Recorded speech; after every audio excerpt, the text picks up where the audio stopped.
どうも勝俣先生ありがとうございました。Thank you very much, Professor Katsumata. I think his statement and the argument was very challenging, and it was very stimulating, reminding me of what I experienced as active the officer. But I'm a moderator, and the secretariat reminded me that we are already 25 minutes behind the schedule. And I think Japanese and American participants and panelists, I believe, have very different and differing views concerning what Professor Katsumata said. But since this is a very valuable opportunity, I, as a moderator, would like to point out something in order to avoid any misunderstanding, possible misunderstanding. Admiral Blair identified peacetime and the wartime maritime security, particularly the difficulty and the unique characteristics of the Western Pacific region. And Professor Jimbo used the word the gray zone. So any gray zone situation could be a prolonged and a difficult, complex one. And Admiral Yamamura described us how the missions and roles of the maritime self-defense forces changed, and also the military mission other than the war, military operation other than the war was also mentioned. So MOTW and the peacetime, well, of course, these two are very important concepts. And the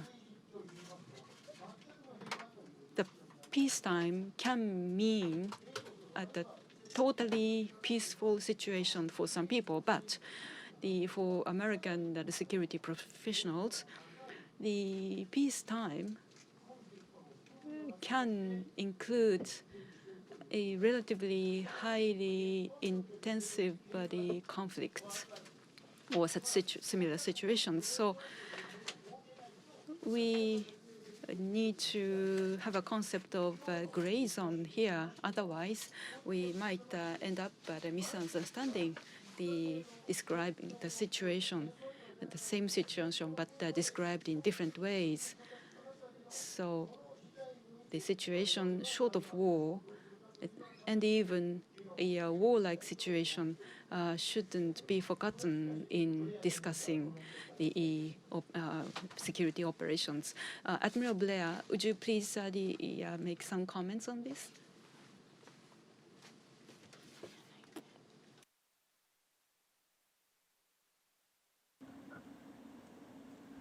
I think the gray zone operations covers a wide range of activities, but it generally refers to the use of non-military forms of maritime power to extend the influence of one country or another.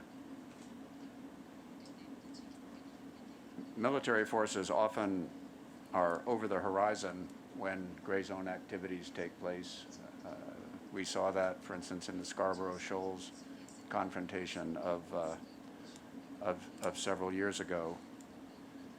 The country that initiates gray zone aggression is trying to establish a new status quo that's to its advantage, so that it makes an incremental addition to either territory or economic zones in which it conducts activities. And a country that is resisting the gray zone activity is attempting to prevent that from happening. So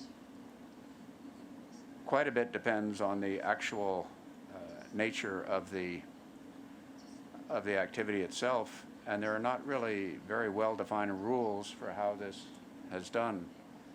If we look at the Scarborough Shoals gray zone confrontation between the Philippines and China, it appeared that there was an agreement, a diplomatic agreement, which would involve both sides pulling back. But the Chinese reneged on that agreement, and they're still there.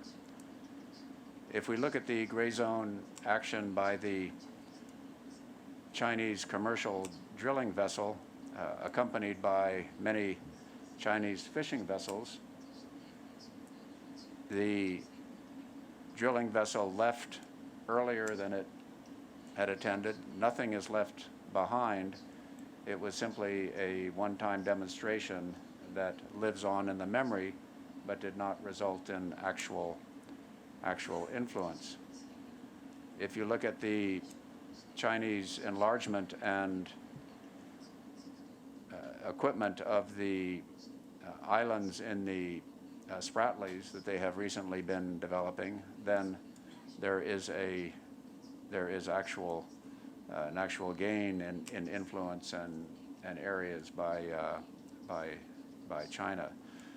So this gray zone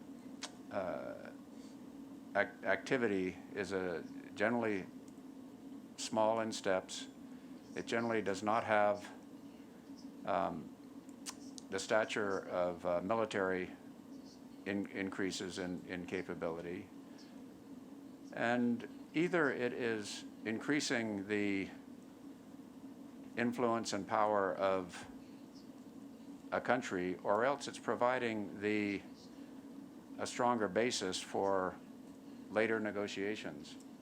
I think what China is doing with much of its gray zone aggression is to establish many of the realities which would put it in a much stronger position for any sort of negotiation about the status of the South China Sea.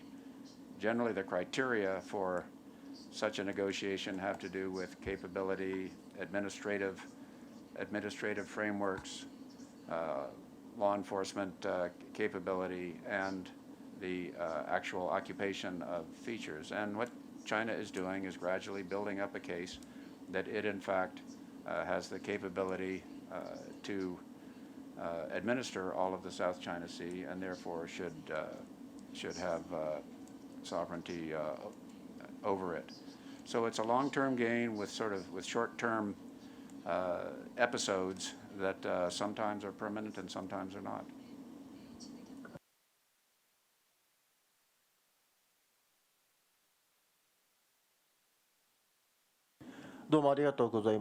Thank you very much.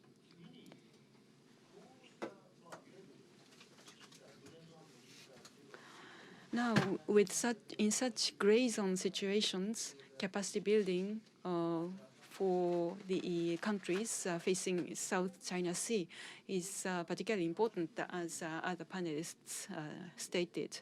So, what kind of I'd like to know the specifics of the capacity building, the assistance program provided by Japan and the United States, first by Admiral Yamabura and Admiral Arcoin, and also I appreciate the short comment as well from the Professor Jimbo as well. First, Admiral Yamabura. I was in the defense planning section of the Joint Staff Office previously, so I was partly involved in the capacity building assistance program for Southeast Asian countries. It took various forms: seminars, educational programs, and actual exercises and training. And we had many staff talks with Southeast Asian countries. We first listened to their specific needs in order for us to respond. For example, the diving medicine and the flight safety, and also the flight, some techniques. Then such the weaknesses were identified for us to support. And from the exercise point of view, yes, at the ADMS, we started with the HAR and also defense medicine, and then the vice chair countries of their working group. For example, Japan with Lao Republic, we co-organized the HADR working working session programs to establish working procedures, common working procedures. And when it comes to Southeast Asian countries, we need to support their priorities, and in order to strengthen, utilize our strength together with the United States and possibly expand our membership to support them. Thank you. どうもありがとうございました。Thank you very much. I'd like to invite Admiral Alcoy next, please, on this topic. Thank you. We are very active in Southeast Asia. 7th Fleet does over 160 exercises a year. We focus a lot of our effort in that area. We do multilaterals and bilateral exercises. We recently did one with Indonesia. We really want to become interoperable with them so that we can assist in humanitarian assistance, disaster relief, or any other type of security threat that might arise. And also, we encourage them, other countries, our strong ally Japan, to participate in these exercises that we are looking to make more expansive, more multilateral, so that we can assist in the South China Sea. We also see the gray zone becoming a larger threat, and I agree with your concern that that is something we need to look at closer. And that, as I mentioned before, I think the Coast Guard could help in that regard, because it's not a combatant versus a combatant. These are other types of ships, and we need to practice these in our exercises, how we will confront these type of vessels and where we take it from there. Thank you very much. Now, Professor Jimbo. Thank you. Regarding gray zone issue, well, U.S. and Japan, whether we look at gray zone in the same perspective under the guideline for defense cooperation, it is supposed to be that we are looking at gray zone in the same way. According to it, in all levels of a conflict, we will cooperate, and this includes a situation where it's prior to use of force.